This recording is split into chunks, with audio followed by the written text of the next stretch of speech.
প্রধানমন্ত্রী তারেক রহমানের সভাপতিত্বে অনুষ্ঠিত হয়েছে জাতীয় অর্থনৈতিক পরিষদের নির্বাহী কমিটি একনেকের 2025-26 অর্থ বছরের দশম সভা।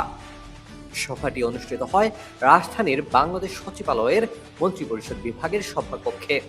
সভায় দেশের বিভিন্ন গুরুত্বপূর্ণ প্রকল্পের অগ্রগতি ও অনুমোদন নিয়ে বিস্তারিত আলোচনা করা হয়। এবারের সভায় মোট 17টি বড় প্রকল্প চূড়ান্ত অনুমোদনের জন্য উপস্থাপন করা হয়। এই প্রকল্পগুলোর সম্ভাব্য ব্যয় ধরা হয়েছে প্রায় 7,000 কোটি টাকা। দেশের অবকাঠামো ও সামাজিক উন্নয়নই ছিল এই বিনিয়োগের মূল লক্ষ্য। এছাড়া পরিকল্পনা মন্ত্রীর অনুমোদিত আরও 33টি ছোট বড় প্রকল্প একনেকের সভায় অবগতির জন্য উপস্থাপন করা হয়। সরকারের উন্নয়ন পরিকল্পনার ধারাবাহিকতায় এটিকে একটি গুরুত্বপূর্ণ পদক্ষেপ হিসেবে দেখা হচ্ছে।